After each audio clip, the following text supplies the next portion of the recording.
மாமிட்ட விஷயத்த சொல்லணும். மாமிட்ட விஷயத்த சொல்றத அழக்கூடாது. முதல்ல மாமியை கூப்பிடுவேன். சந்தி மாமி, எங்களை வந்து சந்திக்க மாமி.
என்ன செய்வேன்? இந்த குழந்தைகள் முகத்தை பாருங்கள் ஐயா. 13 வயது நிரம்பிய இந்த குழந்தைகளுக்கு இந்த தாய் அழுவது ஒன்று புரியவில்லை. இவர்களிடம் என்ன கேட்பது என்று எனக்கு ஒன்றும் விளங்கவில்லை. நான் என்ன செய்வேன்? பெற்ற வயிறு பற்றி அறிகிறது. என் பிள்ளையை காணாமல் தவிக்கின்றேன். ராமவரா, சேசவரா, கோவிந்தவரா, ஒவ்வொருத்தங்களோட வர நீங்கள் விட்டு விட்டு வந்து விட்டீர்களா? அந்த காட்டிலே மிருகங்கள் இருக்கும் ஐயா. என் பிள்ளை இந்த மிருகங்களை பார்த்தால் பயப்படுவான் ஐயா. உன் கரத்தை பிடித்து அனுப்பி வைத்தேனை வரும் பொழுது நீ கூட்டி வரணும் அல்லவா? விட்டு விட்டு அதை வர இதை வர என்று சொல்லும் பொழுது எனக்கு பயமாக இருக்கிறது. எனக்கு பதறுகிறது மனது. நான் அந்த சொல்ல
குழந்தைகளா அல்லாத இக்குழந்தைகளா என்ன பாவம் செய்தமோ? நான் நகர்களை இழந்து மக்களை பிரிந்து என் கணவரை பிரிந்து என் பிள்ளையை பிரிந்து இக்கதிக்கு ஆளாகி நிற்கின்றேன்.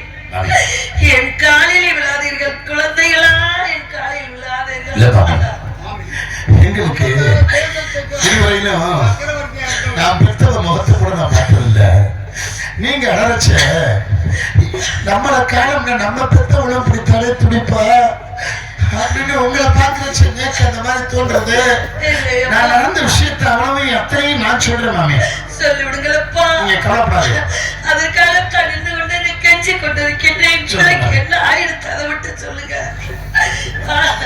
கங்கவடங்கநல்லூரை சேர்ந்த அருமை அண்ணார் கோதண்டம் அண்ணார் அவர்கள் 200 ரூபாய் எனக்கு அன்பளிப்பு வழங்கியிருந்தார்கள். முதல்ல அவர் பேர் தெரியல, அதனால சொல்ல முடியல. கோதண்டம் அண்ணார் அவர்களுக்கு நன்றி, நன்றிகள், வணக்கம். நன்றி. வேண்ட விஷயத்தை அத்தனையும் சொல்றேன். மனசு தடப்படுத்தீங்களோ? எதற்காக நான் தடப்படுத்த வேண்டும்? சங்கடப்படாதே. எதற்காக சலனப்படாமல் இருக்க வேண்டும்? வருத்தப்படாதே. ஏன் வருத்தப்படாமல் இருக்க வேண்டும்? சொல்றேன். என்னப்பா சொல்கிறாய் சொல்லப்பா. அழுவதா ஆவதென்ன? அழுவதால் ஆபம் என்ன?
சொன்னாயே நான் பெற்றேன் செல்வமே, என்னை மறந்தாயோ எனக்கு உரைத்த மனதிட உறுதியெல்லாம்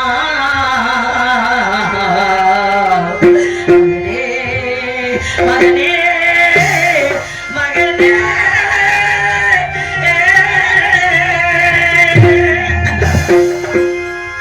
அப்பா மகனே பாமா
தெரியவில்லை, உன் தகப்பன் எங்க இருக்கின்றாரோ புரியவில்லை, நீயும் என்னை விட்டு போய்விட்டாயடா மகனே. இப்பொழுது ஒரு தாய் எந்த நிலைமை இருக்கின்றேன் தெரியுமா? நீரில்லா கிணறாடே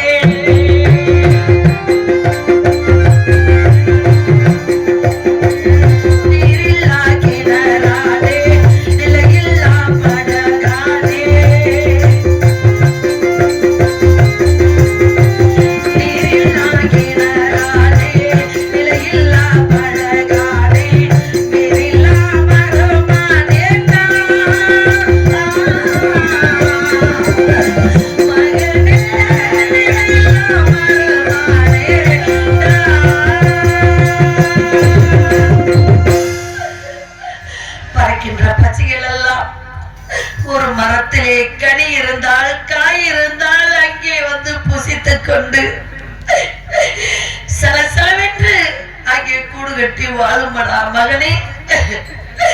ஒரு வீட்டில் ஒருவருக்கு பொன் இல்லை என்றால், பொருள் இல்லை என்றால், எதுவும் இல்லை என்றால் உலகத்தில் ஒன்று சொல்வார்கள், சம்சாரம் இல்லை என்றால் சகலமும் இல்லை என்று சொல்வார்களே. வாழ்க்கை வாழ்வதற்கு பொன்பொருள் அவசியமாக இருக்கின்றது மகனே. அப்படி எந்த பொன்பொருளும் இல்லாமல் யாரும் இல்லாமல் நான் வாழ்ந்து என்னடா சுகத்தை கண்டேன். நான் பெற்ற என் செல்வமே, உன்னை நான் எப்பொழுதடா பார்க்க போகின்றேன்? நீ இல்லாமல் எப்படிடா நான் வாழப் போகின்றேன் மகனே மகனே.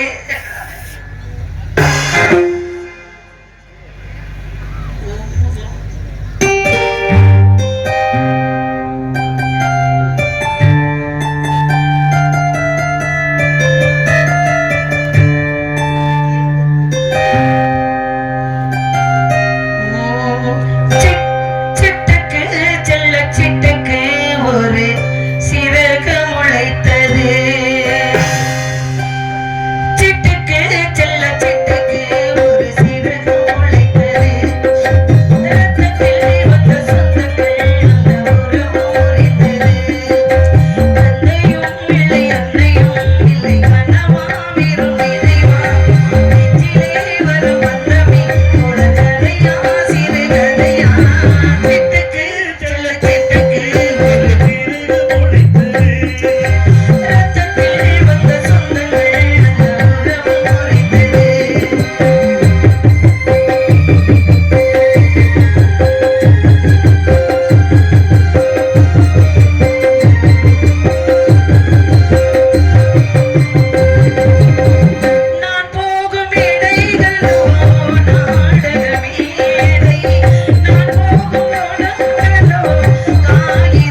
குழந்தைகள் சொல்லிவிட்டு சென்றார்கள். ஆனால் அசராத்து மைந்தர்கள் அந்த அடர்ந்த காட்டிலே எந்த இடத்தில் நீ இருக்கின்றாய் என்று விவரத்தை சொல்லாமல் போய்விட்டார்கள். பதட்டத்திலே சென்று விட்டார்கள். நானும் கேட்கவில்லை மகனே. அசராத்து மைந்தர்களே, என் பிள்ளை அந்த அடர்ந்த காட்டிலே எந்த இடத்தில் இருக்கின்றான்? அடையாளத்தை சொல்லுதப்பா. அடையாளத்தை சொன்னால் நான் என் பிள்ளையை எடுத்து நான் நல்லடக்கம் செய்ய வேண்டும் மகனே. வாருங்களப்பா, என் பிள்ளை இருக்கும் அடையாளத்தை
மாண்டாறு வருவதுண்டோ இந்த பூவுலகில்.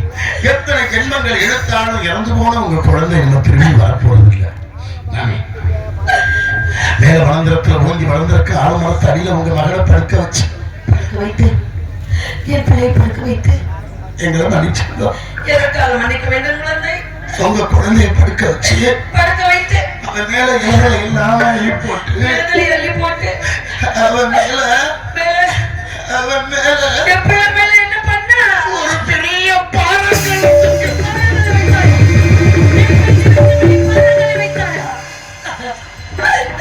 இதெல்லாம் என் பிள்ளை தலையெழுத்தா?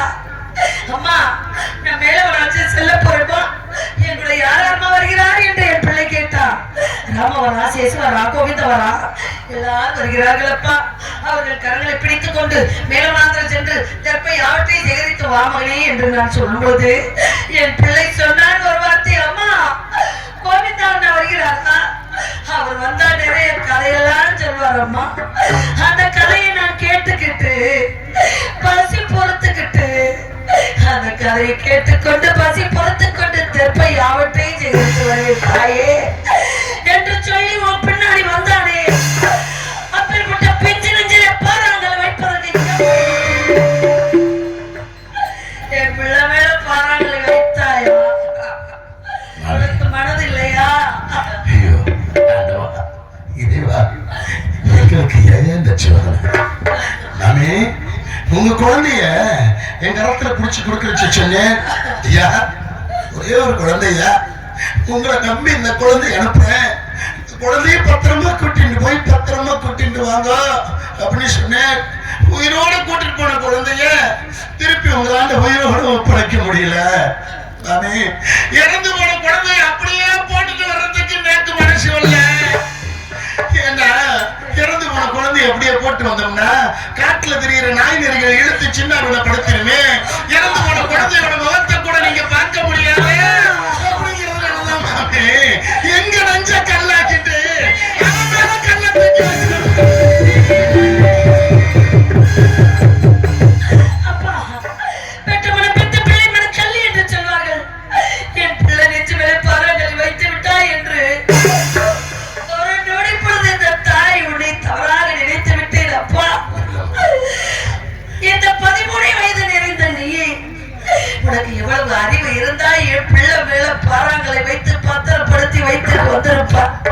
அந்த உடல் நாய் நேரம் எடுத்துட்டு போகாம தாய்க்கு கிடைக்க வேண்டும் என்ற நல்ல எண்ணத்தை பிள்ளைக்கு பறிகொடுத்தவன் அந்த துயரத்திலே என் பிள்ளை தவறாக நினைத்து விட்டேன், மன்னித்தவராய். நான் பெற்றவரையே மன்னித்து விடறா, இந்த தாயை மன்னித்து விடறே.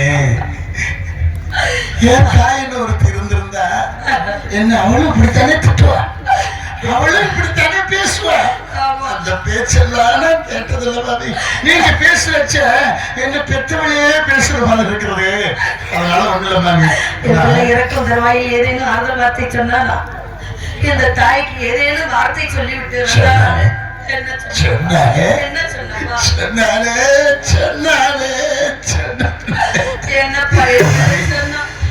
அந்த இறந்து போன குழந்தை அது இறக்கிறதுக்கு முன்னால ஏன் மடியில தான் அவங்க உயிர் போயிட்டு அப்ப சொன்னா பாருங்க, உயிர் போறதுக்கு முன்னால சொன்னா பாருங்க, எங்க அம்மா கிட்ட போய் சொல்லுவேன், நான் இறந்து போயிட்டேன்னு சொல்லுவேன். இறந்து போனேன்னு சொன்ன செய்தியை கேட்டவனே எங்க அம்மாளுக்கு ஏதாவது ஒன்று ஆயிருவேன். அதனால பக்குவமா நீங்க தான் சொல்லணும். அதனால இறந்து போன செய்தியை பக்குவமா சொல்லி அம்மாட்ட சொல்லுங்க, சத்தியம் தவறாதுன்னு சொல்லுங்க. அடுத்த பிறவின்னு ஒண்ணு இருந்தா என் தாய் வயிற்றுல நான் பிள்ளையா பிறக்கணும். இந்த ஜென்மத்தில எனது தாய் தந்தையருக்கு செய்ய முடியாத கடமைய அடுத்த பிறவில பிறந்து நானும் இந்த கடமையை செய்து முடிக்கிறேன். அப்பா, இந்த பிறவிலே என் பிள்ளைக்கு ஒரு பெரிய சாதம் கொடுக்க முடியாது. இந்த பாவி வயிற்றிலே மறுபிறப்பி பிறப்பா வேண்டாம் அப்பா. எங்காவது குழந்தை சந்தோஷமாக வாழட்டும். நான் பெற்ற மகனே, அந்த நாட்டிலே எந்த இடத்துல இப்ப வைத்திருக்கிறீர்கள் சொல்லுங்க அப்பா. ஓங்கி வளர்ந்திருக்கு ஆலமரத்து அடியில உங்க மகனை வைத்து படுக்க வச்சுட்டு வந்திருக்கிறோம். வழி நெடுக ஆடுதுங்க இலையெல்லாம் போட்டு வச்சுட்டு வந்திருக்கிறோம். அது வழி நெடுகவே பார்த்து போனீங்கன்னா உங்க மகன் இருக்கிற இடம் தெரியும். போங்க.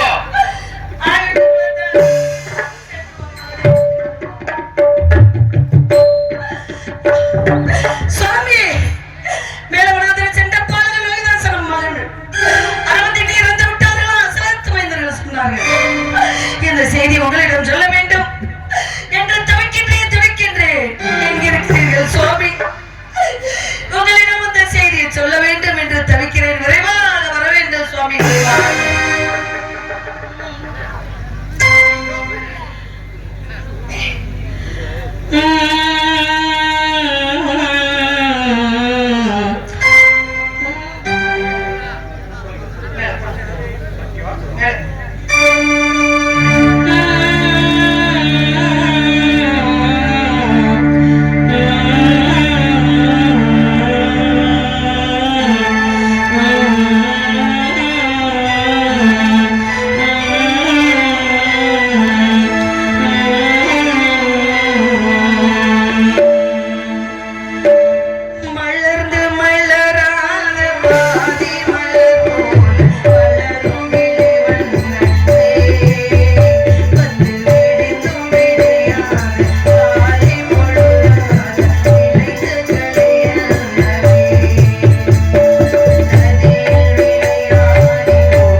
பேசுவார்